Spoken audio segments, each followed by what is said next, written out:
Okay, so what happened was in 2002 I bought a new Mazda 626 sedan. Anyway, after about 2019 it had 270,000 k's on it, and it was looking pretty untidy because it had always been out in the weather. But the engine was good and never really had any problems with it. It was a great car. So anyway, I tried to give the car away to a couple of people. They didn't want it, and I asked the wreckers if they wanted it, and they said, "Oh, we'll give you $100 for it." And I thought $100 is a bit rich, so I thought, what am I going to do with it? I thought I'd build a wood chipper mounted on a trailer. Anyway, I couldn't find one for the right price, so I thought I'd build a little forklift. Anyway, I changed my mind halfway through, and now it's going to be a little crane. So what I did was I made a RHS frame out of 50mm by 50mm by 2mm, and welded up a frame, dragged all the engine and everything under the house, cut the car up with an angle grinder, and I made this. So it's got a little fuel tank there, frame, master cylinders mounted in there, doesn't have power steering anymore, and all the electricals, the ignition, all that business is in there, up inside that bit of tube.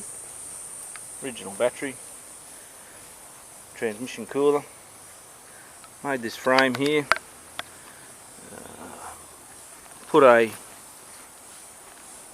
Parker hydraulic cylinder on it, and welded up the front. Used the rear end suspension at the front to support the weight of the load, and that cylinder and that jib should go up to about 3 meters. Welded a little lug on the front there, so we can put a hook on and a shackle and all that sort of stuff. Still got more to do. Got to mount the hydraulic pump to run somewhere about here. It's going to run off the crankshaft pulley on those micro belts, 5 rib micro belt. So that'll go in about here somewhere. Hydraulic tank, and I've got a valve block. And now what I'll do is I've got to weld some stiffeners on to this upright here, in here, and stiffen up the inside of these frames. Needs a bit of sheet metal, 4mm thick, about 1 metre long, welded in there just to stiffen it up. It's also stiffened up with this 75 by 50 angle iron underneath there, and the front wheels are held on with a bit of pipe and some hairy ass brackets, and I think that little plate's ended up being a bit thin, but we'll see how it goes. And anyway, I'll hand you over to my trusty camera assistant to see a picture of it driving backwards and forwards. So this is the first day we've ever pulled it out from underneath the house.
camera for a sec.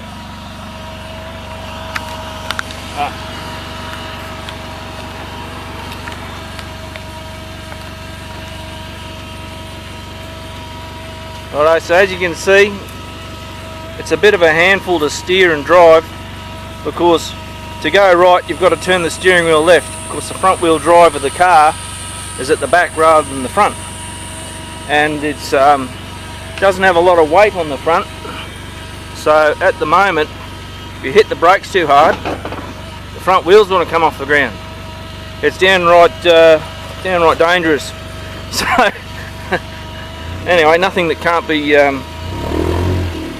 be sorted out as we go.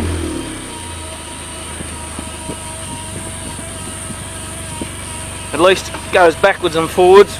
Next thing to do is to make it all go up and down and all that sort of stuff. So there you go. Amazing what you can do if you put your mind to it.